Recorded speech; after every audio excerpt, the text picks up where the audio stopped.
vejo a sua graça, os pecados perdoar, a terra vai então cantar. Hosana, Hosana, Hosana nas alturas. Hosana, Hosana, Hosana nas alturas.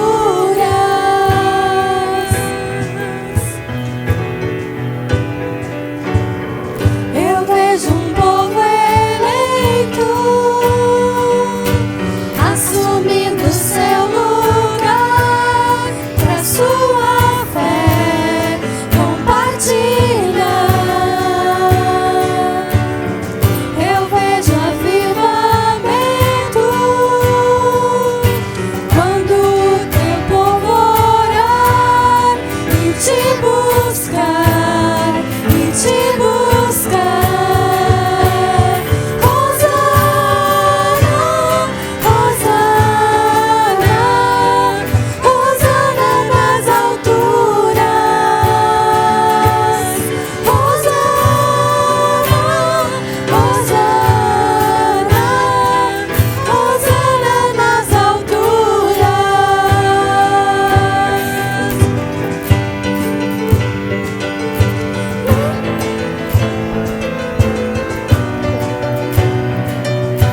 Limpa meu coração, abre os meus olhos para que eu possa ver esse amor que tu tens por mim.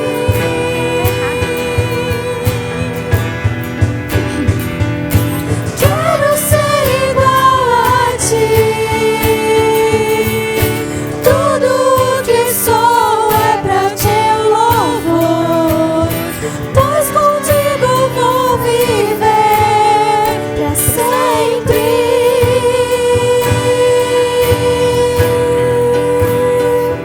Hosana, Hosana, Hosana nas alturas. Hosana, Hosana, Hosana nas alturas.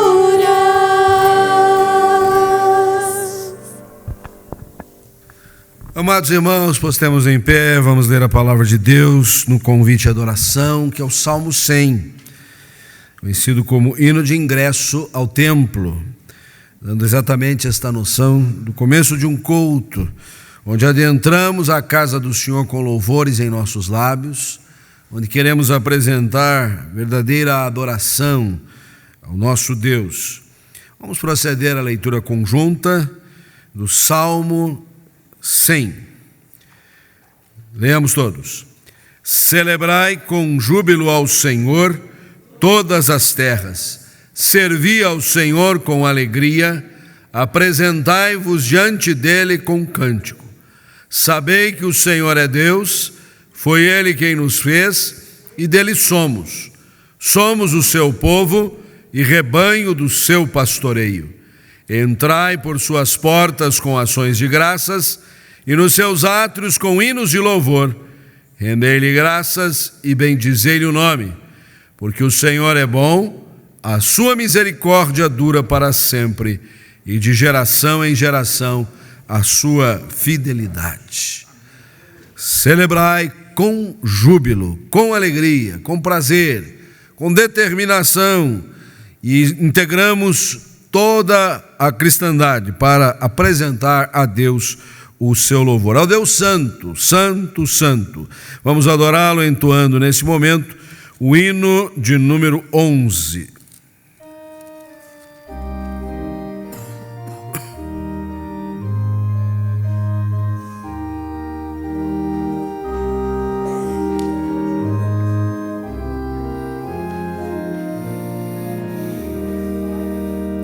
Santo, Santo, Santo, Deus onipotente, louvam nossas vozes teu nome com fervor. Santo, Santo, Santo, justo e compassivo, és Deus triuno, excelso Criador. Santo, Santo, Santo, nós os pecadores não podemos ver tua glória sem temor. Tu somente és santo, só tu és perfeito, Deus soberano,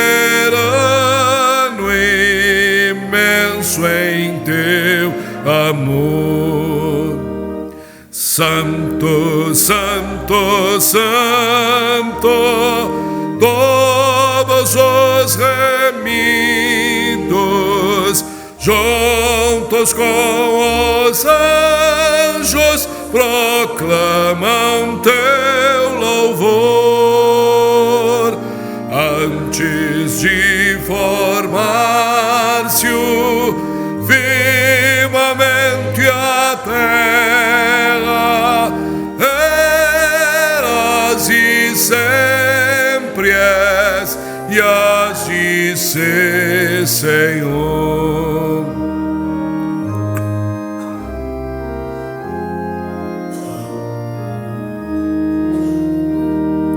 Santo, Santo, Santo, Deus onipotente, tuas obras louvam teu nome com fervor.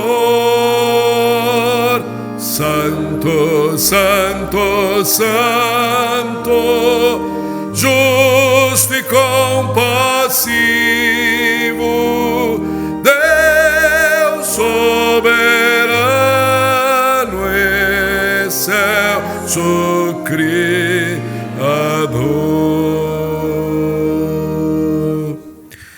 Ó Deus, lembramo-nos nesta hora do episódio vivido pelo teu servo, profeta Isaías, 28 séculos passados.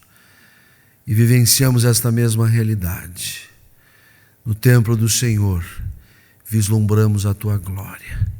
Podemos nos aperceber a manifestação angelical entoando em viva voz: Santo, Santo, Santo é o Senhor Deus dos exércitos. Toda a terra está cheia da sua glória. Ó Pai, aqui nós nos reunimos nesta noite para tributar a Ti o louvor que somente ao Teu santo nome é devido. O Senhor é digno de toda adoração. O Senhor merece, ó Deus, toda a honra. A Ti glorificamos. Vemos, ó Deus, humildemente, maneira tão singela, até mesmo precária, mas é com sinceridade de lábios, com o coração pronto, que nos apresentamos diante da Tua face, reconhecidos do Teu poder, da Tua majestade, da Tua soberania, ó Deus. Por isso, reprisamos inúmeras vezes no Teu louvor que és Deus soberano, mas não menos, imenso em seu amor. E pelo Teu amor, ó Deus, nós podemos aqui nos achegar. Amor gracioso, amor que levou Jesus à cruz, amor que nos remiu, amor que nos deu vida eterna, amor que nos acompanha com a Tua presença sempre constante. Assim, ó Deus, tributamos a Ti o culto que o Senhor bem merece. E o fazemos, não por méritos pessoais, mas nas misericórdias eternas que o Senhor Jesus Cristo nos reservou, hoje e para todo sempre. Amém. Vamos tomar nossos lugares.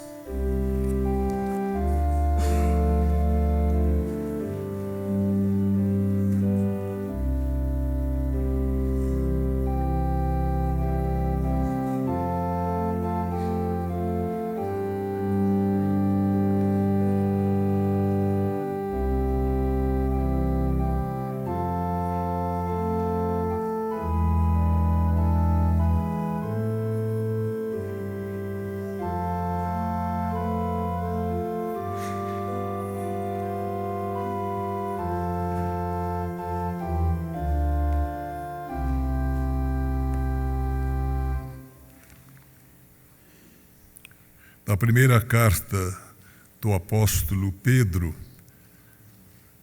capítulo 1, ouçamos a leitura dos versículos 3 até 7. Bendito o Deus e Pai de nosso Senhor Jesus Cristo, que, segundo a sua muita misericórdia, nos regenerou para uma viva esperança, mediante a ressurreição de Jesus Cristo dentre os mortos, para uma herança incorruptível, sem mácula, imarcessível, reservada nos céus para vós outros, que sois guardados pelo poder de Deus, mediante a fé, para a salvação, preparada para revelar-se no último tempo. Nisso exultais, embora no presente, por breve tempo, se necessário, sejais contristados por várias provações, para que, uma vez confirmado o valor da vossa fé, muito mais preciosa do que o ouro perecível, mesmo apurado por fogo, redunde em louvor, glória e honra na revelação de Jesus Cristo. O apóstolo Pedro, entre os primeiros do grupo de discípulos de Jesus, nos faz, com essas palavras, uma mensagem muito importante, que nós temos uma herança. Somos filhos e o nosso Pai é muito rico. Ele é rico de todas as formas, mas o que tem reservado para nós é uma herança incorruptível, sem mancha, que não desaparece, reservada no céu para todos nós que somos guardados pelo poder de Deus. E, embora por um tempo tenhamos que passar por provações, uma vez confirmado o valor da nossa fé, que vale muito mais do que o ouro perecível, tudo isso redunde em louvor, glória e honra na revelação de Jesus Cristo. E por isso ele dá graças a Deus, ação de graças. Nós também vamos nos juntar a estas palavras com o nosso espírito, sabendo que o que Pedro fala aqui é de um valor inestimável para a vida de cada um de nós. Esta mensagem não é feita para aqueles que estão no mundo, é feita para os que são de Cristo. Só estes é que entendem essa mensagem, mas aqueles que estão no mundo poderão também conhecer quando estiverem em Cristo.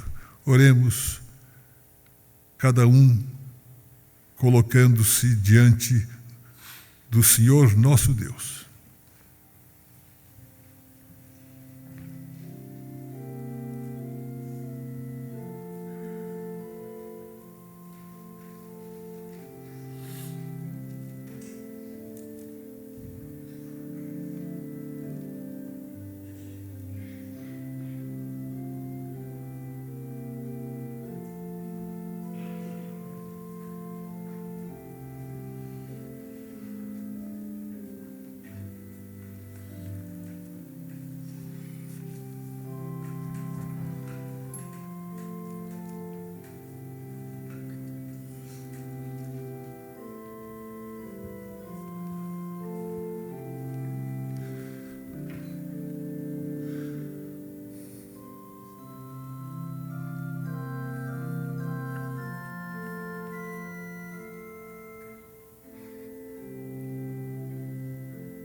Querido Pai, os teus filhos aqui reunidos elevam o coração a Ti, Senhor, sabendo que Tu tens todas as coisas para nós, o perdão, a misericórdia e o amor com que tens nos amado.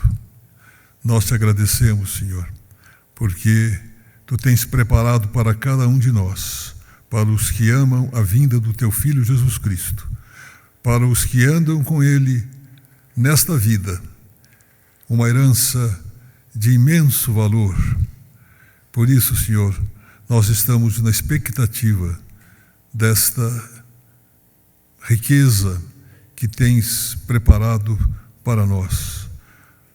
Nós temos muita alegria, muito contentamento em ouvir essas palavras, porque elas nos dão conforto, elas nos dão esperança e nos mostram que a tua riqueza tão imensa é distribuída a todos igualmente quando nós estamos em Cristo. Nós te pedimos, ó Deus, que abençoes o coração de cada pessoa que está buscando a tua presença.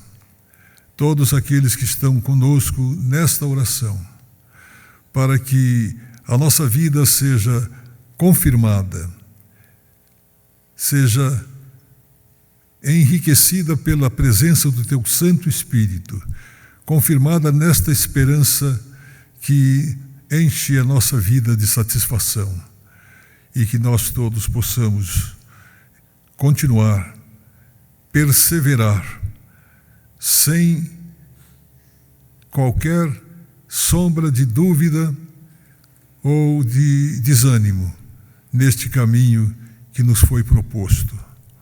Pois,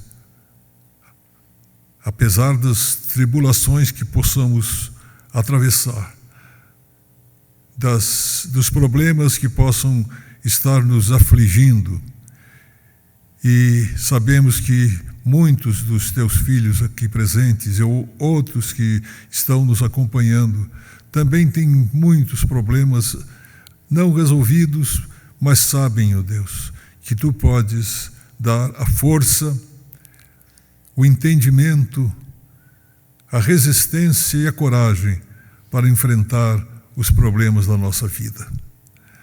Nós te pedimos, ó Deus, que tu nos conserves debaixo da tua graça e que a tua igreja toda, unida no mesmo sentimento, esteja buscando a tua presença, buscando a tua compaixão e a tua misericórdia, e que nós estejamos com os olhares fitos em Jesus, que é o autor e consumador da nossa fé.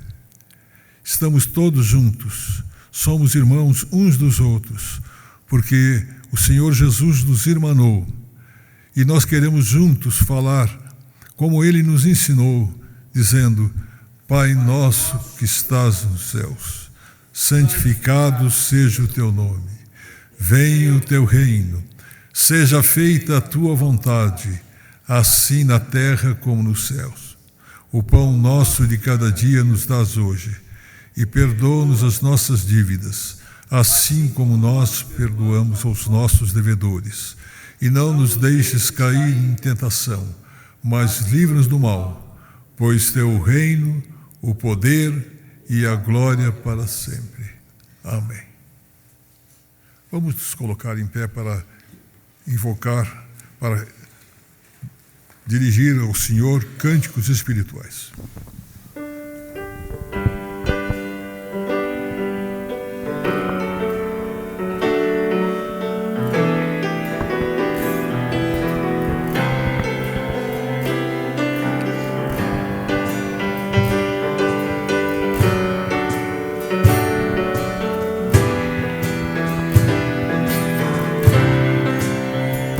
Eis-me aqui,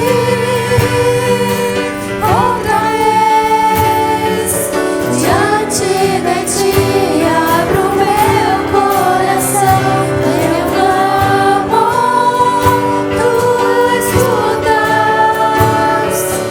fazes cair as barreiras em mim, és fiel, Senhor, e dizes palavras de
noite que eu espero. Esse é o momento que eu mais quero. A hora de te encontrar.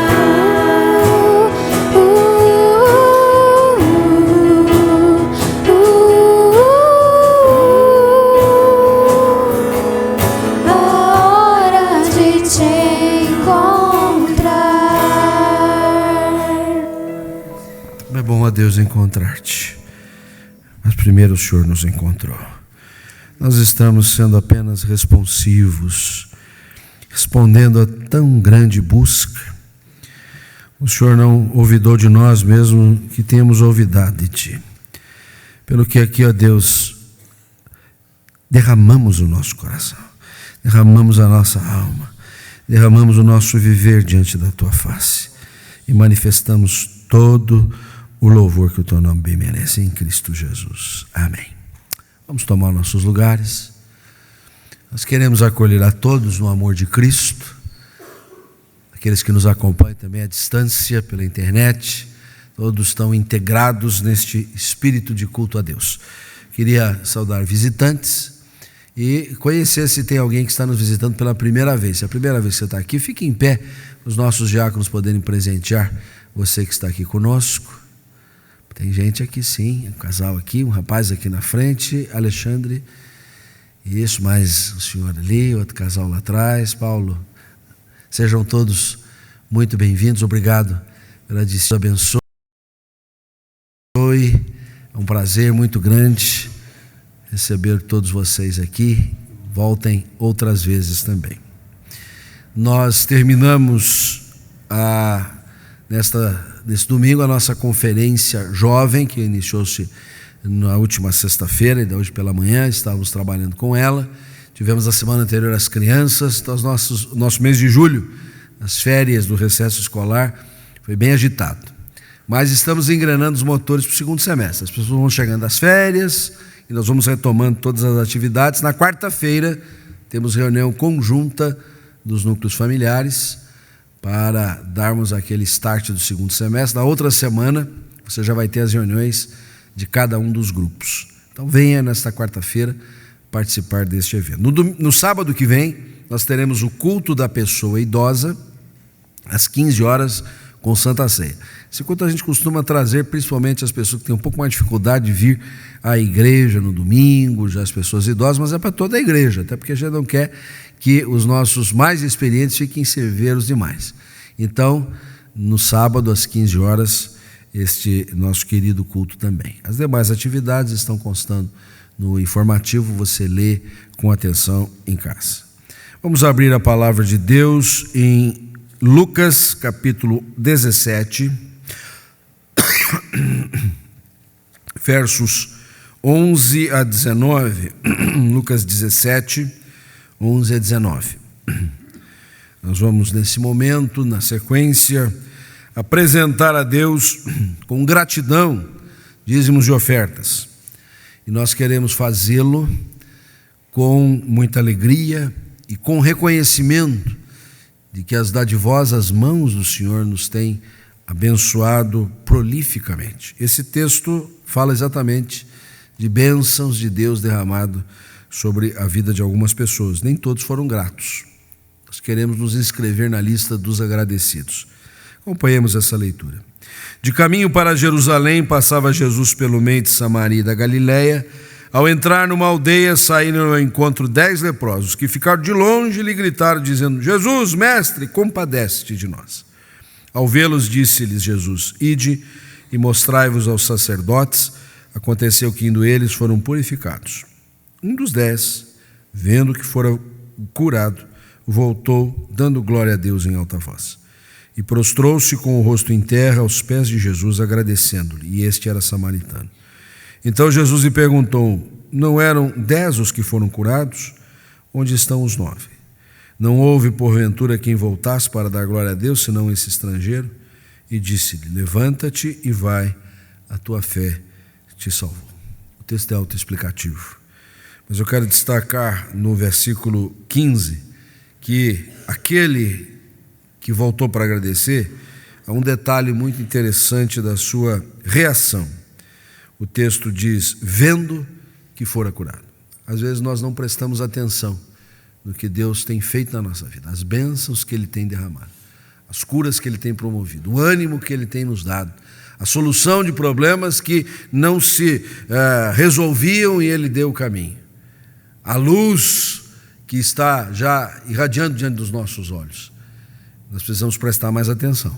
Nós somos muito desatentos, nós estamos muito absortos, às vezes até porque estamos muito preocupados com o problema e não estamos vendo o Deus das soluções.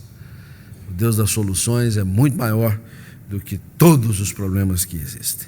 Vamos, pois, com gratidão apresentar a Deus nossos dízimos e ofertas, expressando a sincera gratidão do nosso coração. E enquanto fizermos o ofertório, nós estaremos cantando um hino de gratidão de número 61. Louvemos ao nosso Deus.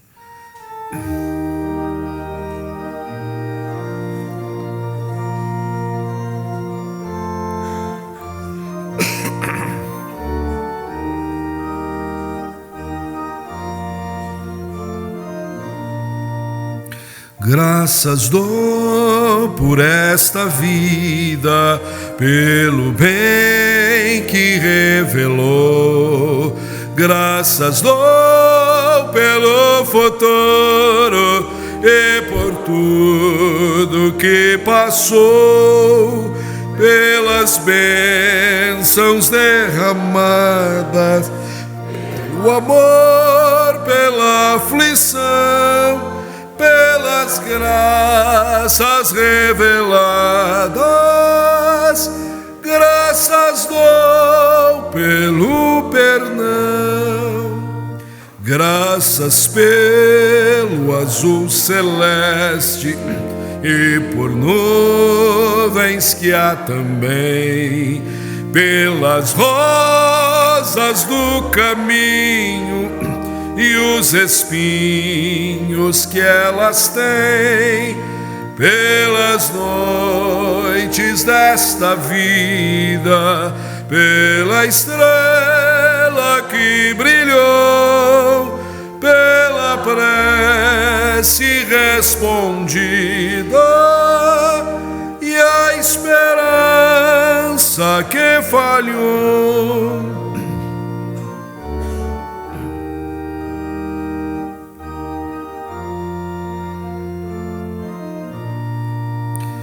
Pela cruz e o sofrimento e a final ressurreição, pelo amor que é sem medida, pela paz no coração, pela lágrima vertida e o consolo que é sem par, pelo dom da eterna vida, sempre graças hei de dar. Vamos orar, vamos colocar em pé, vamos convidar as crianças para virem, a missionária Luciana, que vai conduzi-los ao culto infantil. Vamos agradecer a Deus todas as bênçãos profusamente derramadas sobre as nossas vidas. Rendemos-te graças, Senhor, pelo cuidado permanente do Senhor para conosco. A cada momento temos a experiência do Deus que vela por nós. E apresentamos a Ti como expressão de gratidão, o ofertório, não sem antes dedicar a nossa vida, o nosso coração, o nosso compromisso contigo, para que a obra do Senhor possa ser feita também com a nossa participação. O Senhor não precisa de nós, o Senhor é autossuficiente. Mas aprove a Ti, ó Deus, tornar-nos cooperadores Teus. Habilita-nos para tal. Faze-nos, ó Deus, eficientes e eficazes na Tua obra. Dá-nos a dimensão de muito semear, porque muito queremos colher. Promove, ó Deus, esta semeadura. Multiplica, ó Deus, os seus frutos. Que nós possamos nos regozijar pela evangelização, pela missão que se realiza, pela atenção ao menos favorecido, pelo amor do Senhor que é distribuído em toda a face da terra. Fala ao coração dos infantes nesta hora, Deus, quando vão estar reunidos também no seu culto. E a nós também pelos lábios do teu servo. Em nome de Jesus. Amém. Podeis sentar.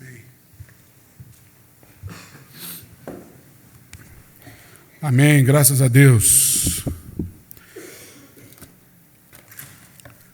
A Bíblia tem muitas histórias. Na verdade, a gente pode dizer que a Bíblia é um conjunto de histórias.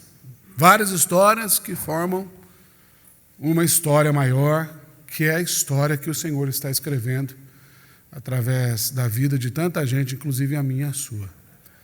E essa noite eu queria fazer essa pergunta para que eu e você pudéssemos refletir. Como será contada a nossa história? Queria convidar você para abrir comigo a sua Bíblia, no livro de Jó. Nós vamos ler um texto do primeiro capítulo e um pouquinho também do segundo capítulo. Abra comigo a sua Bíblia, você que nos assiste pela internet, também é convidado, corre lá, pega uma Bíblia, acompanhe com a gente. É importante ter o texto em mãos. Queria que você me acompanhasse na leitura desse texto. Havia um homem na terra de Uz, cujo nome era Jó, homem íntegro e reto, temente a Deus e que se desviava do mal.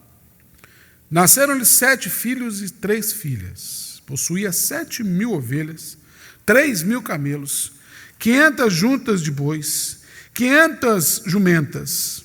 Era também muito numeroso o pessoal ao seu serviço, de maneira que este homem era o maior de todos do Oriente. Seus filhos iam às casas uns dos outros e faziam banquetes, cada um por sua vez, e mandavam convidar as suas 3 irmãs a comerem e beberem com eles. Decorrido o turno de dias de seus banquetes, chamava Jó seus filhos e os santificava. Levantava-se de madrugada e oferecia holocausto, segundo o número de todos eles, pois dizia: talvez tenham pecado os meus filhos e blasfemado contra Deus em seu coração. Assim o fazia continuamente. Num dia em que os filhos de Deus vieram apresentar-se perante o Senhor, veio também Satanás entre eles. Então perguntou o Senhor a Satanás: de onde vens? Satanás respondeu ao Senhor e disse: de rodear a terra e passear por ela. Perguntou-lhe o Senhor a Satanás: observaste o meu servo Jó? Porque ninguém há na terra semelhante a ele, homem íntegro e reto, temente a Deus e que se desvia do mal. Então respondeu Satanás ao Senhor: porventura Jó debalde teme a Deus? Acaso não cercaste, concebe a ele, a sua casa e tudo quanto tem? A obra de suas mãos abençoaste, os seus bens multiplicaste na terra. Estende, porém, a tua mão e toca-lhe em tudo quanto tem, e verás se não blasfema contra ti na tua face. Disse o Senhor a Satanás: eis que tudo quanto ele tem está no teu poder. Somente contra ele não estendas a tua mão. E Satanás saiu da presença do Senhor. Sucedeu um dia em que seus filhos e suas filhas comiam e bebiam vinho na casa do irmão primogênito, que veio o mensageiro a Jó e lhe disse: os bois lavravam e as jumentas passeam junto a eles. De repente, deram sobre eles os sabeus e os levaram e mataram aos servos ao fio da espada. Só eu escapei para trazer-te a nova. Falava isso ainda quando veio outro e disse: fogo de Deus caiu do céu e queimou as ovelhas e os servos e os consumiu. Só eu escapei para trazer-te a nova. Falava esse ainda quando veio outro e disse: dividiram-se os caldeus em 3 bandos, deram sobre os camelos e levaram e mataram aos servos a fio da espada. Só eu escapei para trazer-te a nova. Também esse falava ainda quando veio outro e disse: estando teus filhos e tuas filhas comendo e bebendo vinho na casa do teu irmão primogênito. Eis que se levantou grande vento da banda do deserto e deu nos 4 cantos da casa, a qual caiu sobre eles e morreram. Só eu escapei para trazer-te a nova. Então Jó se levantou, rasgou o seu manto, raspou a cabeça, lançou-se em terra e adorou e disse: nu saí do ventre da minha mãe, e nu voltarei. O Senhor o deu, o Senhor o tomou. Bendito seja o nome do Senhor. Em tudo isso, Jó não pecou, nem atribuiu a Deus falha alguma. No dia em que os filhos de Deus vieram apresentar-se perante o Senhor, veio também Satanás entre eles apresentar-se perante o Senhor. Então o Senhor disse a Satanás: onde vens? Respondeu Satanás ao Senhor e disse: de rodear a terra e passear por ela. Perguntou o Senhor a Satanás: observaste o meu servo Jó, porque ninguém há na terra semelhante a ele, homem íntegro, temente a Deus e que se desvia do mal. Ele conserva a sua integridade, embora me incitasses contra ele, para o consumir sem causa. Então Satanás respondeu ao Senhor: pele por pele, e tudo quanto o homem tem, dará pela sua vida. Estende, porém, a tua mão e toca-lhe os ossos e a carne, e verás que não blasfema contra ti na tua face, se não blasfema contra ti na tua face. Disse o Senhor a Satanás: eis que ele está ao teu poder, mas poupa-lhe a vida. Então saiu Satanás da presença do Senhor e feriu Jó de tumores malignos desde a planta do pé até o alto da cabeça. Jó sentado em cinza tomou um caco para com ele raspar-se. Então sua mulher lhe disse: ainda conservas a tua integridade? Amaldiçoa o teu Deus e morre. Mas ele respondeu: falas como qualquer doida. Temos recebido o bem de Deus, e não receberíamos também o mal? Em tudo isso não pecou Jó com seus lábios. Até aí. Amado Deus, a sua palavra, ela é sim uma coletânea de histórias, de relatos de homens e mulheres que andaram contigo. Mas nessa noite, Senhor, ela é também o livro que aponta o rumo da nossa história. E nós queremos pedir que por meio dela o Senhor nos ajude a compreender o que o Senhor está fazendo na nossa vida e responder àquilo que o seu Espírito falou ao nosso coração nessa noite, para que a nossa história possa glorificar o teu nome, Senhor. Em nome de Jesus. Amém.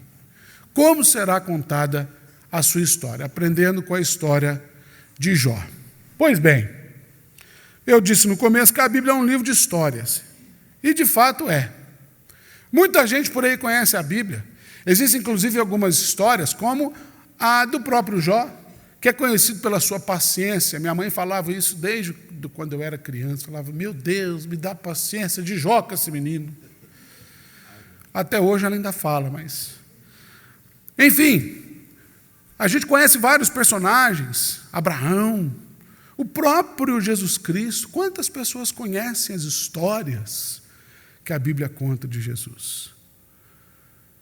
O problema é que muitas vezes nós não nos damos conta de que a Bíblia conta, sim, em narrativas romanceadas, algumas delas até incompreensíveis, dada a complexidade do texto. Aí a gente fala assim: não, isso aqui não é para a gente levar ao pé da letra, né? Porque a gente não entende, a gente...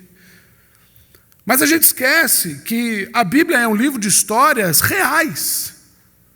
E o livro de Jó está na Bíblia para mostrar para mim e para você que a Bíblia é um livro de histórias reais. Afinal de contas, a história de Jó não é muito diferente das nossas histórias. Você já parou para pensar que Jó tinha uma vida estável?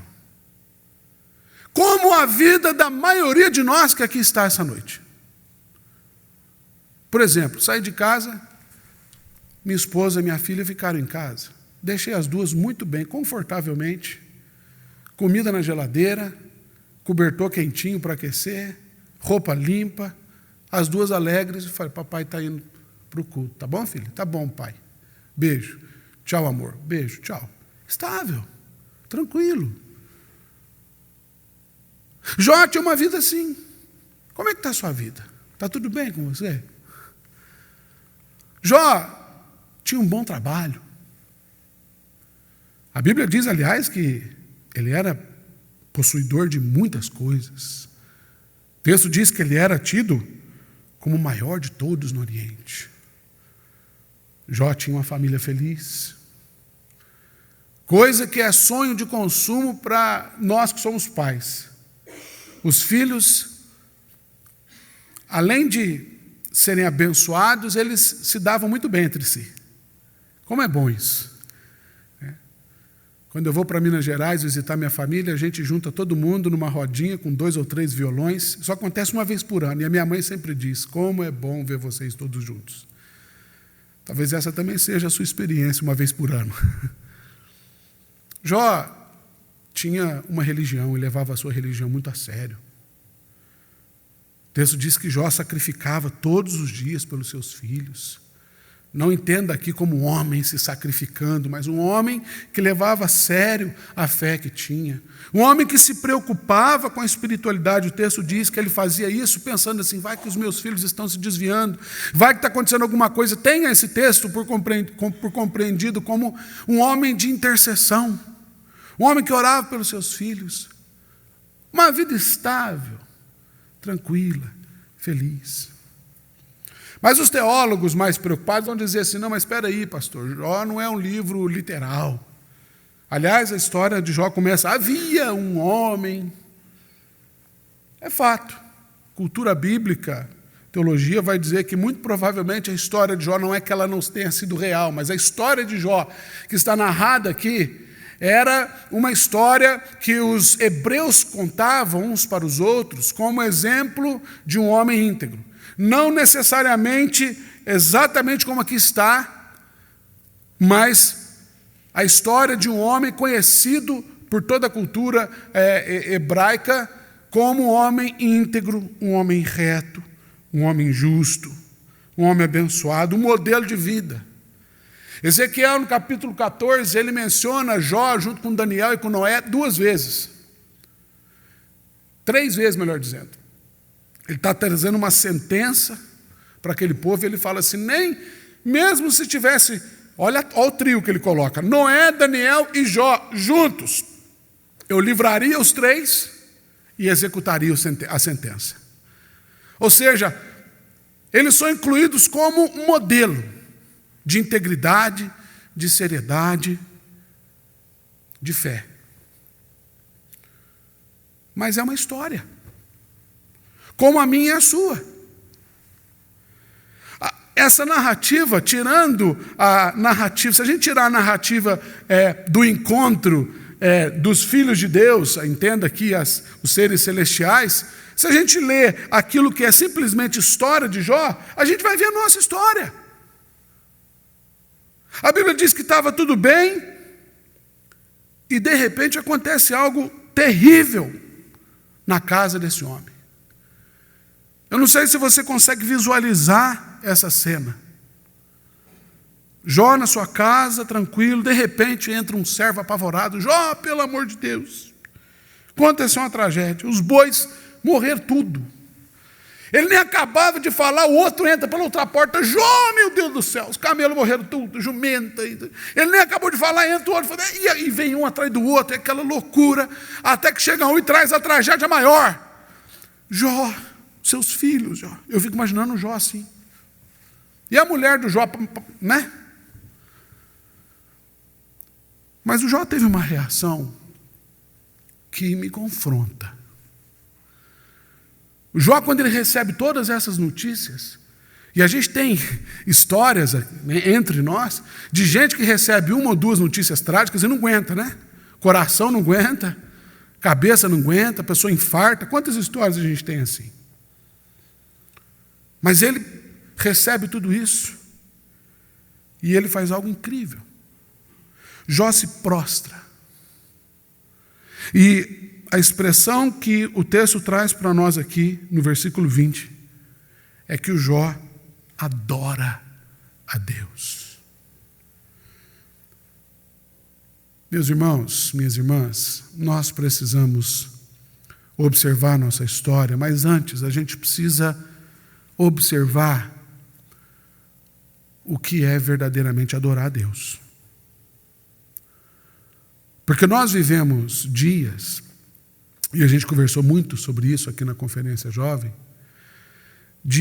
em que a igreja vive uma realidade cada vez mais virtual. Nós, que anteriormente éramos aqueles que tinham tudo compartilhado, não estou falando só de bens, eu estou falando de gente que confiava em gente. A história de Atos dos Apóstolos conta que nós éramos aqueles que tinham tudo em comum. A gente tinha problema, a primeira pessoa que a gente procurava era o irmão da igreja. Eu falei, meu irmão, a coisa está difícil. A história de Atos conta que a igreja vivia, embora toda a diversidade, contida no seio da igreja, eles viviam unidos, eles viviam bem. Hoje nós somos aqueles que vivem a cultura da adoração do oba-oba. O mercado gospel faz a gente entrar em êxtase quando a gente escuta um artista favorito ou uma música que toca um pouco mais profundo no coração, e a gente chora, e a gente pula, e a gente dança, quando na verdade por dentro a coisa está toda desordenada. Nós somos hoje aqueles que perguntam, olhando nos olhos se está tudo bem, só para cumprir protocolo. Outro dia um irmão encontrou comigo e falou assim, ei pastor, está tudo bem? Eu falei, não. Ele fez assim. Porque ele esperava tudo bem. Aí eu falei, não, só para ver. Estava tudo bem, sim. Eu falei, não, só para brincar mesmo. Mas a gente faz assim, olha. A gente vai que vai. E aí quando a gente vai pensar numa vida de adoração, a gente pensa assim, o momento de adoração no culto é o momento das músicas. Nós vamos começar o momento de adoração. Tem um texto em João capítulo 4, que Jesus se encontra com a mulher samaritana, e aquela mulher nos ensina o que é adorar. Jesus começa a conversar com ela, pede água, e começa um diálogo sobre pegar água daqui, água dali. Jesus fala para ela, ela confronta Jesus, fala, não, eu não posso te dar água. Quem você pensa que você é para me pedir água? E Jesus fala assim, se você soubesse quem está te pedindo, você que me pediria água. E você conhece um pouco a história. Ele avança um pouquinho até o momento que ele chega no âmago. Ele diz assim, ela fala para ele, então já que você tem água para me dar, de modo que eu não tenho mais que vir buscar, eu quero dessa água, me dá. E Jesus fala o que para ela? Vai lá, busca seu marido e vem aqui. Nesse momento, a história muda. Ela olha para Jesus e fala assim, Senhor, eu vejo que o Senhor é profeta. E aí ela puxa um assunto que não tinha nada a ver com o contexto. Ela fala assim, nossos pais adoravam nesse monte. Vocês dizem que em Jerusalém se deve adorar. Como é que a gente adora a Deus? E Jesus diz então que a adoração vem em espírito e em verdade. O que eu estou querendo dizer? Que a adoração, ela surge no contexto de confissão. A adoração tem a ver com confissão de pecados, com reconhecimento de fraqueza.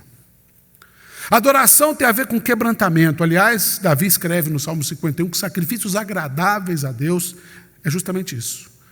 Espírito quebrantado, coração compungido, contrito. Isso é o que adora a Deus, porque isso é o que glorifica a Deus. O que glorifica a Deus não é eu bater no meu peito e dizer, em teu nome eu posso, em teu nome eu vou. Como tantos carros a gente vê por aí. Tudo posso naquele que me fortalece. Se ele soubesse o que o Paulo estava dizendo, nunca colocaria um adesivo daquele no carro. Mas a gente vai que vai, igual um tanque de guerra. E o que o Jó faz aqui, no momento da sua aflição, no momento da sua tragédia, quando chega desgraça para sua casa, ele prostra. E ele fala, a adoração que o Jó diz é o seguinte, nu saí do ventre da minha mãe, nu voltarei, o Senhor me deu, o Senhor tomou. Agora, preste atenção nos detalhes. A gente tem a história de Jó até aqui, depois ele vai ficar doente, e por aí vai. Mas olha um detalhe. O livro de Jó começa narrando a história do Jó, que é parecida com a minha, com a sua. Está tudo bem.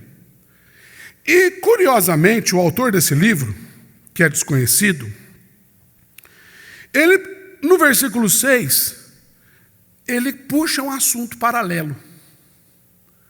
Fala assim, o Jó era esse cara, tranquilo, vida estável.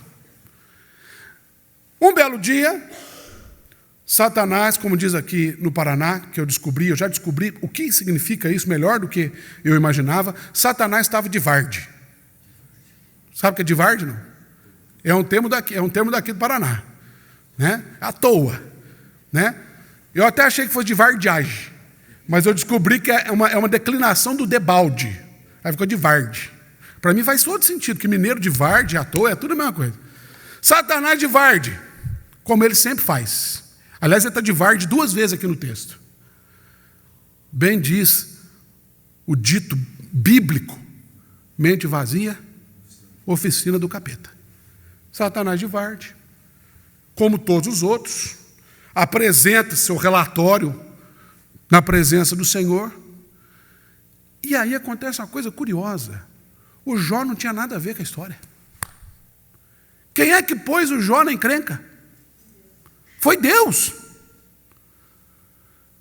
Satanás se apresenta e Deus puxa.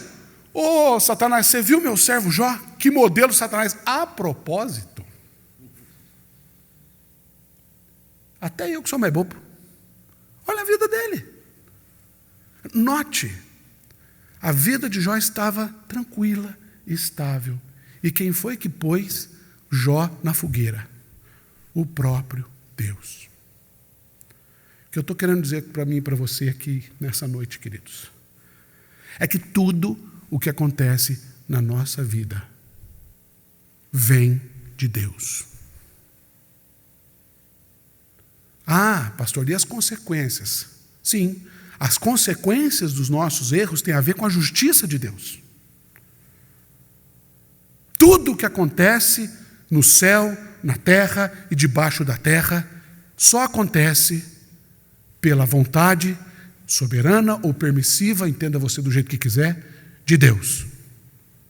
Porque o texto está mostrando para a gente que quando Satanás se levanta, fala: até eu que sou mais bobo, ele é rico, ele é bem... Bom, se é bem casado eu não sei, mas tem uma esposa, filhos, tudo. O Senhor é quem permite. Eu te dou poder. Pode ir lá. E coloca um limite ainda. Você só não vai tocar na vida dele. Até então. Depois, no segundo momento, ele permite que toque na vida, mas preserve a vida. Toque na saúde, mas preserve a vida. Paulo, escrevendo aos Romanos 8, eu tenho mencionado esse versículo em quase todos os meus sermões. Se você procurar na internet, você vai ver quase todos eles têm esse sermão. Estou repetindo esse versículo novamente. Romanos 8, 28. Paulo diz: sabemos que todas. O que são todas? Tudo. O que é tudo? É tudo. Tudo talvez seja uma das palavras mais absolutas que a gente tem no nosso vocabulário. Porque tudo é tudo. Não exclui nada. Todas as coisas. Isso pressupõe o quê? As coisas boas e as coisas ruins. Todas as coisas cooperam. Ou seja, as coisas boas e as ruins, elas trabalham juntas. A ideia é essa. Mas elas não trabalham aleatoriamente. Todas as coisas cooperam juntas para o bem. Ótimo. Então Paulo está dizendo que as coisas ruins e as coisas boas que acontecem na vida, elas acontecem canalizadas para uma coisa só, para o bem. Ótimo. Só que tem um detalhe. Só percebe isso, de acordo com o versículo, quem ama a Deus. Todas as coisas cooperam para o bem daqueles que amam a Deus. E mais, que são chamados segundo um propósito.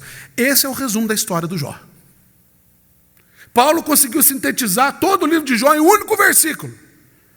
Porque para nós percebermos que todas as coisas que acontecem na nossa vida acontecem para o nosso bem, nós precisamos amar a Deus. E foi por isso que Deus, eu vou usar uma expressão aqui, parece heresia, mas é só para a gente se situar. É por isso que Deus confiou em Jó. É por isso que Deus falou assim: pode ir lá e tocar, porque Jó me ama. Porque Jó é um homem temente. Porque Jó sabe exatamente o valor das coisas. Porque Jó é um homem que tem revelado o meu caráter íntegro, reto, que se desvia do mal, o caráter de Deus. Pode ir. Jó amava Deus. É por isso que ele teve a capacidade de olhar para a sua situação e dizer: não saí, não voltarei. O Senhor deu, o Senhor tirou. E mais tarde ele vai dizer para a sua esposa, no versículo 10, nós recebemos o bem de Deus, porventura também não receberíamos o mal? Isso é, como diz o pastor Evandro, acima da média. É um homem que vivia acima da média. É um homem que não estava preocupado com as circunstâncias. É um homem que tinha capacidade de olhar para a história que Deus estava escrevendo através da sua história. 1999, estava começando a minha carreira ministerial, na Jocum, Contagem. Tinha 19 anos de idade, 18 anos de idade, não tinha nem completado 19 ainda. Eu gosto muito de mamão. Gosto do mamãozinho com açúcar, delícia. E eu estava, na Jocum você tem na ETED, um curso de ingresso na Jocum, você tem um período da tarde que você trabalha na base lá. Os jocumeiros estão aqui, sabem disso, né? Então, estava eu com uma enxada, na minha terra, aqui eu acho que diz carpino também, né? Estava carpino em volta de uma lagoa que tem lá, e cada enxadada no chão era um xingo. O Senhor me tirou do conforto da casa da minha mãe. Pá! Daquelas que a alma sai do corpo e volta, cada enxadada no chão, e reclamando, e a tarde inteira reclamando, o tempo todo eu estava carpino em volta de um tronco de árvore, uma árvorezinha assim. Aí que chegou um determinado momento, eu não tinha mais argumento, eu joguei a enxada do lado e falei assim, o Senhor me tirou de lá, e aqui nesse lugar eu não tenho nenhuma mão para comer. E sentei, larguei o corpo no chão, encostei nessa árvore. Quando eu encostei, caiu uma mão formosa desse tamanho no meu colo. Eu olhei para um lado, olhei para o outro, rachei uma mão no meio, comi aquilo como se fosse o último mamão da história da humanidade. Mas eu aprendi uma lição aquele dia.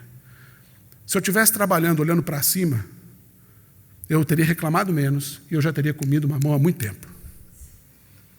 O problema é que eu estava olhando para baixo, olhando para a dificuldade, olhando para as circunstâncias e fazendo do meu trabalho uma maldição, fazendo daquele momento que era para a edificação da minha vida, meu crescimento, aquilo está virando um peso para mim. A história de Jó nos ensina, irmãos, rapidamente, 3 lições muito interessantes no que diz respeito a como a gente interpreta a história que Deus está escrevendo na nossa vida. E ele combate 3 ideias que, se a gente não perceber, elas estão assim, enfurnadas na nossa vida de uma maneira que é justamente isso que às vezes nos impede de perceber a história que Deus está escrevendo na nossa vida. A primeira delas, Jó combate duramente o legalismo religioso. O que é legalismo religioso? É aquela ideia de que o sofrimento é a paga pelo pecado. O legalismo é um sistema de crenças, estruturas humanas em torno de valores que a gente coloca, interpreta e coloca para nós como parâmetro. Então, o legalismo é aquele pensamento que os amigos de Jó tinham. Se você tem mau cuidado de ler o livro inteiro, numa sentada, se você tiver aí 1 horinha, 1 hora e pouco, você lê o livro inteiro tranquilamente. Você vai ver que os amigos de Jó chegam e começam a confrontar. Jó, sua vida está cercada de tragédia, Jó. Olha bem, meu filho, você que não percebe, conta logo o que você está fazendo. Sabe, a pessoa quando faz arte, a arte é um negócio que não tem como esconder, a gente fica com cara de arte. E eu estou aprendendo isso. A Isabela, quando ela está quieta demais, né? Criança, quando está quieta demais, ou quando chega com aquela carinha assim, papai, pode saber. E os amigos de Jó, eles começam a confrontar, Jó, onde é que está o seu pecado? Jó, onde é que está o problema? E não tinha. Porque para eles, o sofrimento só podia ser justificado por algum pecado não confessado. E se a gente vai por essa ideia, queridos, a gente começa a medir uns pelos outros e a gente desconstrói a graça de Deus. Sabe por quê? Porque sofrimento vem para todo mundo. Caixão de ninguém. Eu nunca vi caixão com gaveta. Alguém já viu caixão com gaveta? A gente não leva nada. Nós somos iguais. A melhor igreja do mundo é o cemitério. Porque está todo mundo igualzinho, na mesma posição, quietinho, uma bênção, todo mundo igual. O que difere é o que está por cima, que embaixo é tudo igual. Sofrimento vem para o rico, vem para o pobre, vem para o branco, vem para o preto, vem para o de família tradicional, vem para o anônimo, vem para todo mundo. E a experiência de Jó nos mostra isso claramente. Então, quando a sua vida for cercada de dificuldades, levante a sua cabeça e não seja legalista. Ah, meu Deus, você nunca fez essa pergunta? O que eu estou fazendo de errado? Se você for levar isso a sério, meu querido, sua vida vai ser pior do que você imagina, porque Deus passa muito mais tempo limpando os nossos erros do que de fato escrevendo a nossa história. Deus passa muito mais tempo consertando as coisas erradas que a gente faz do que trazendo coisa nova. Nós vamos um trabalho danado para Deus. Então, se a gente olha para as nossas tragédias pelo olhar do legalismo, a gente se perde. É lógico que o pecado tem consequência, a Bíblia é muito clara em dizer que o salário do pecado é a morte. Do mesmo jeito que ela é clara, dizendo que o dom gratuito de Deus é a vida eterna em Cristo Jesus. Pecado traz consequência. Mas nós não podemos fazer disso legalismo. Jó tinha uma vida boa, tranquila, homem crente, homem íntegro. E veio o sofrimento. Então, se você está sofrendo, não é por causa disso ou daquilo, talvez seja porque Deus esteja querendo pôr você à prova. Como ele fez com Jó. Segundo, Jó combate a teologia da prosperidade. Teologia da prosperidade que surgiu na segunda metade do século passado com mais força, chegando no Brasil, que tem aquela ideia da gente fazer barganha com Deus. Você é abençoado à medida com que você dá. E se você dá, Deus tem a obrigação de te abençoar. De maneira que uma vida abençoada, uma vida próspera, é uma vida economicamente abundante. Esse é o abençoado. E o Jó joga isso por terra. Rico. A vida abundante. Referencial, mais importante do Oriente. E o que aconteceu com ele foi o inverso. A experiência que Jó teve com Deus foi o inverso da teologia da prosperidade. Prosperidade para o Senhor tem a ver com caráter. Tem a ver com transformação. Tem a ver com adoração. Tem a ver com as reações que nós temos quando a tragédia vem. E não em nos cercarmos de argumentos para que quando a tragédia vem a gente fala assim, a gente balança o carnê, Senhor, eu estou em dia. A gente vai lá na junta diaconal, tira a certidão negativa do nosso dízimo e fala assim, Deus, o Senhor não pode trazer luta para a minha vida. Olha aqui, ó, carimbado, assinado, rubricado pelo reverendo Juarez, equipe pastoral, junta diaconal e conselho da igreja. Como é que me vem essa dificuldade? Isso não existe. Isso não existe. Isso é uma tragédia. Porque isso distorce o caráter de Deus. Deus não se relaciona com a gente por conta do que a gente faz, ou deixa de ser, ou deixa de fazer. Deus se relaciona com a gente por conta do que a gente é diante dele. E Deus viu a Jó. E ele diz para Satanás, você viu a Jó? Quando Jesus ensina sobre oração, na verdade, quando ele ensina sobre esmola, jejum e oração, é interessante. Lá em Mateus 6, não sei se você já teve o cuidado, mas Jesus diz assim, quando você for dar esmola, não saiba o que a sua mão direita, ou a esquerda, e tanto faz, o que a minha mão faz, não saiba o que a outra faz. Você dá no anonimato, fica quietinho, porque o seu pai que vê em secreto, te recompensará. Aí ele fala do jejum, quando você for jejuar, meu bem, não fica com aquela cara de fome. Já viu gente que está fazendo jejum, fica com aquela cara assim, ó. O que está acontecendo, irmão? Estou de jejum. Para com isso. Lava o rosto. Fica bonitão, cheiroso. Porque seu pai que vê em secreto te recompensa. Até aí tudo bem. Duas práticas que tem como a gente identificar visualmente. Mas quando ele vai ensinar sobre oração, ele fala assim, quando você for orar, entra no seu quarto, fecha a porta e fala em secreto. Que o teu pai que vê. Não tem ouve. A lógica seria, fala, ouve. Mas Jesus diz, fala, e o seu pai vê. E é aqui que entra aquele trabalho danado que o Espírito Santo tem de interceder com gemidos inexprimíveis. Porque a maioria das coisas que a gente fala, o Espírito Santo fica assim, não, isso aqui não. Isso aqui sim. Isso aqui tem a ver. Não, isso aqui não. Porque se não fosse o Espírito Santo, Deus seria bipolar. Porque um dia a gente quer uma coisa, um dia a gente quer outra. Não é? Um dia a gente quer branco, outro dia a gente quer preto. Um dia a gente gosta, outro dia a gente não gosta. A gente é igual aquela pessoa que odeia jiló, mas nunca comeu. Tem alguém assim aqui? Não. Né? Odeia jiló, nunca comeu jiló. Deus fica assim. Não é o que a gente faz, é o que Deus vê. Então você fica lá, cercando de argumentos, relativizando a prosperidade, enquanto Deus está fazendo muitas outras coisas ao seu redor, como nós acabamos de refletir aqui, o reverendo Juarez, vendo que estava curado, percebeu. Normalmente nós ficamos só com o voltor dando glória a Deus, mas o eixo justamente ele se deu conta, e Jó se dá conta. Nu eu vi, nu eu vou voltar, não tem nada. Bendito o nome do Senhor. Terceiro lugar, terceira tese que o Jó joga por terra é o dualismo. E essa aqui pega o nosso calcanhar. O dualismo é aquela ideia que é a luta entre Deus e Satanás. Como se os dois fossem a força do bem e a força do mal. Então é o seguinte, quando a coisa está indo mal, estou dando legalidade para o capeta. Preciso descobrir onde que é, porque o capeta. Imagina.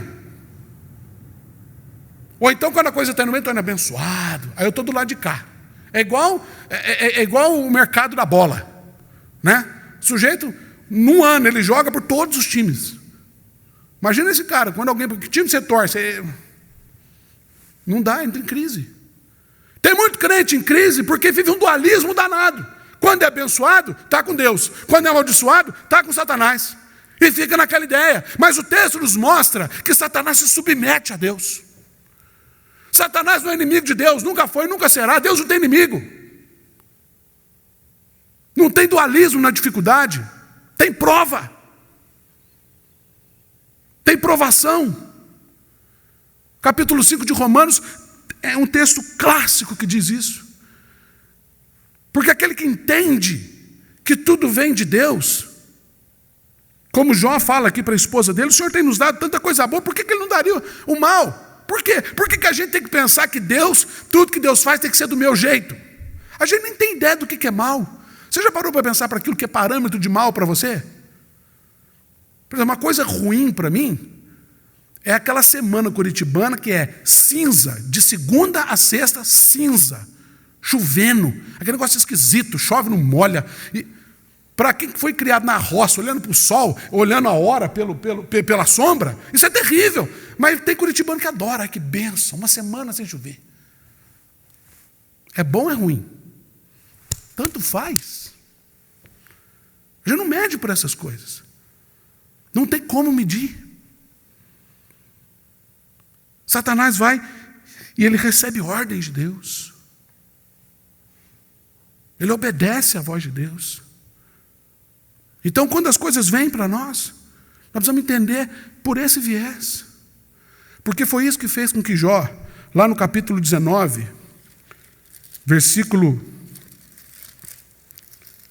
25, ele chega à conclusão, no meio de tanto confronto, tanto amigo falando besteira, a mulher mandando amaldiçoar o Deus que crê e morrer, conviver com a tragédia da pobreza que de repente veio sobre ele, perda dos filhos, ele olha para a própria tragédia e diz, eu sei que o meu Redentor vive e por fim se levantará sobre a face da terra.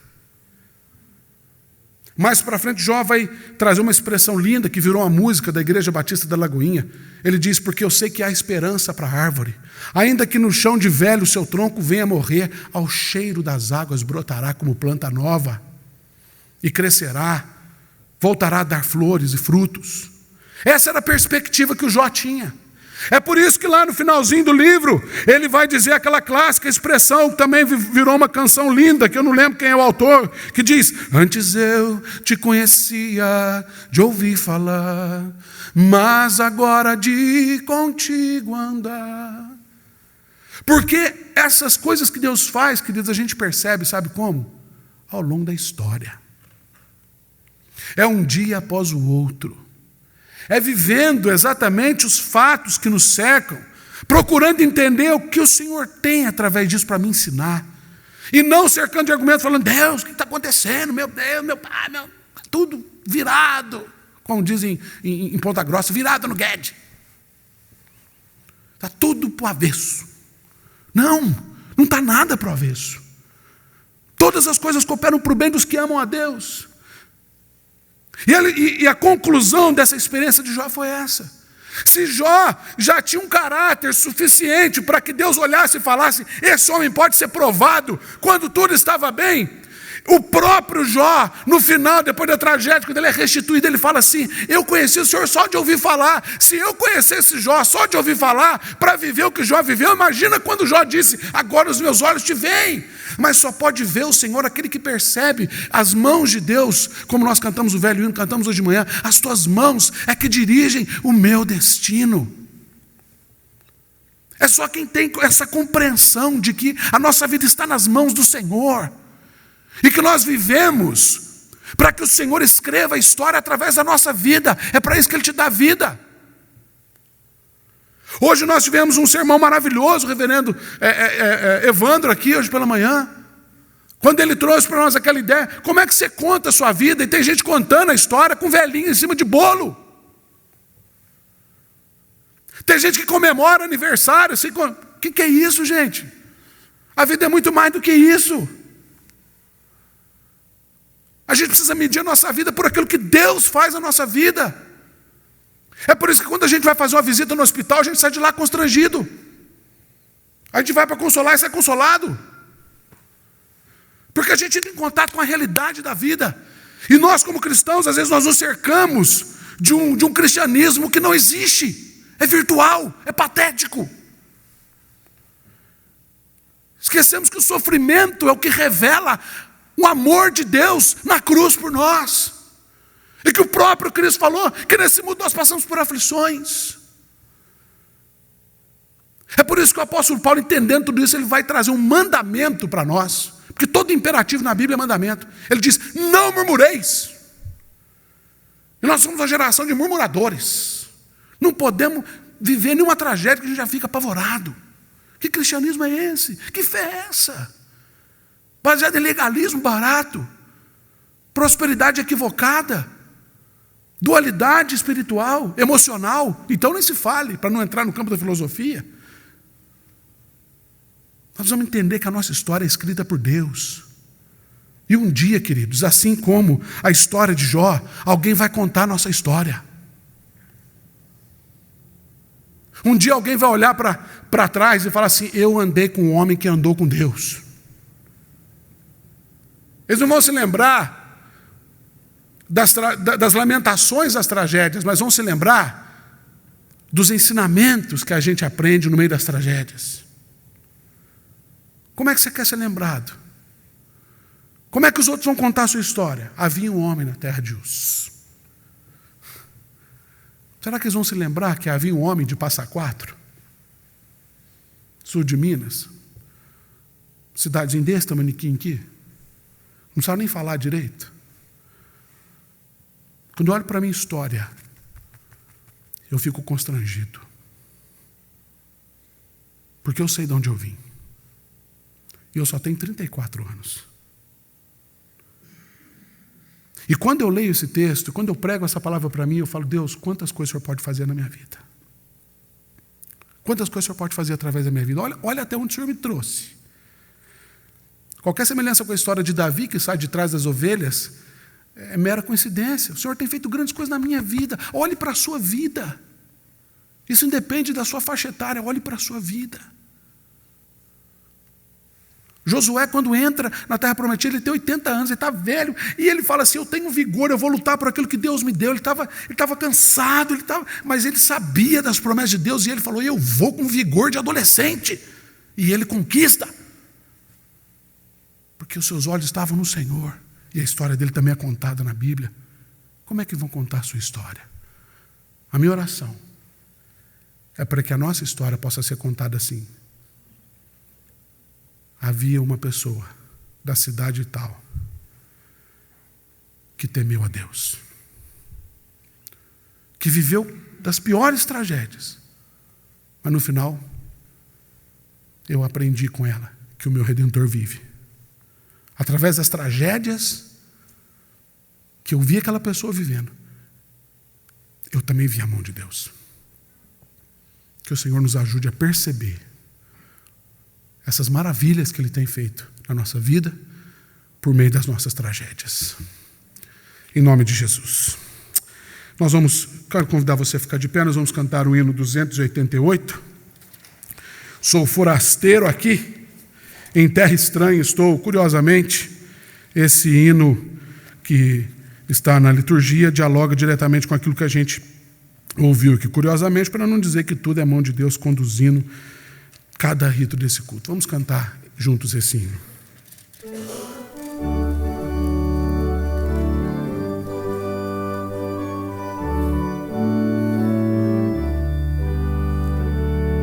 Sou forasteiro aqui, em terra estranha estou, celeste pátria sim, é para onde vou, embaixador por Deus, do reino lá do céu, venho a serviço do meu rei. É a mensagem que me deu, provinda lá dos altos céus, que vos reconcilieis com o Senhor Rei meu, reconciliai-vos já com Deus. Por Deus mandado está que o homem pecador, arrependido já, se chegue ao Salvador, pois quem o receber no reino vai viver. Venho em serviço do meu rei. É a mensagem que me deu, provinda lá dos altos céus, que vos reconcilieis com o Senhor é meu, reconciliai-vos já com Deus. Exame o bom rosal, o lar celeste tem, a bênção imortal, o gozo eterno além. No céu tem galardão, que flui a redenção. Venho em serviço do meu rei. É a mensagem que me deu, provinda lá dos altos céus, que vos reconcilieis com o Senhor Rei meu, reconciliai-vos já com Deus. Eu queria convidar você que ouviu essa mensagem essa noite e tem sofrido sem entender muito bem porquê, sem compreender, sem perceber a mão de Deus, e essa mensagem essa noite falou com você. Eu quero convidar você, se você desejar, venha até aqui na frente. Nós queremos orar por você, porque sofrimento é comum a todos nós, isso acontece, mas a mão de Deus sobre nós é o que nos sustenta para atravessar por esse sofrimento. Vamos orar juntos. E se você é tímido, não quer vir aqui, não é mais abençoado quem vem aqui não, mas é uma manifestação só de fé. Você também vai ser abençoado da mesma forma. Você que está em casa, ore conosco também. Vamos agradecer ao Senhor pela mão dEle que nos sustenta e que cuida de nós. Pai querido, eis-nos aqui diante de Ti, Senhor.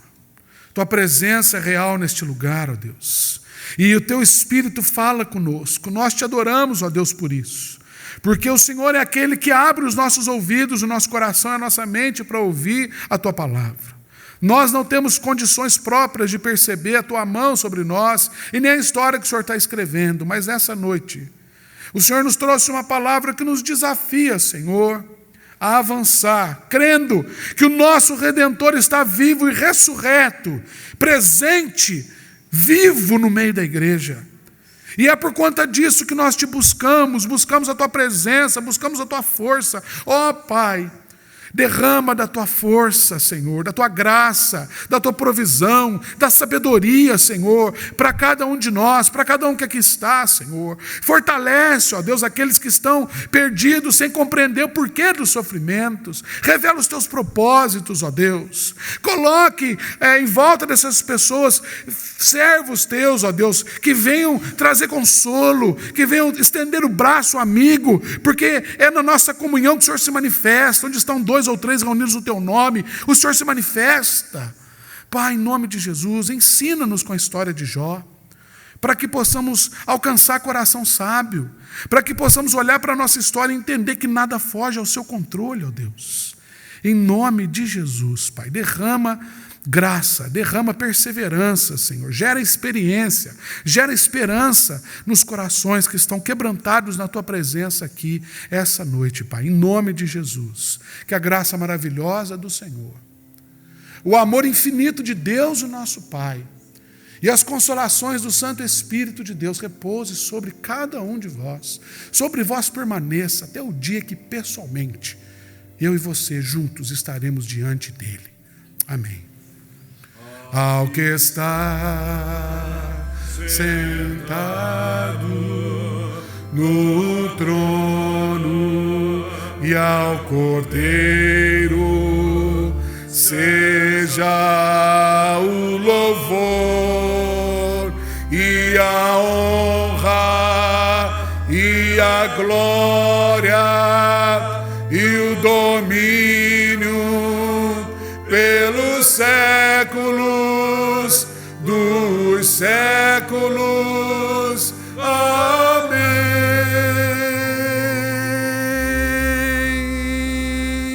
Todos são convidados para mais 5 minutinhos, tomarmos juntos um lanche, um cafezinho, antes de ir embora. E a gente aproveita para dar um abraço apertado quem está perto da gente. No salão aqui ao lado, vamos tomar um lanche juntos antes de ir embora.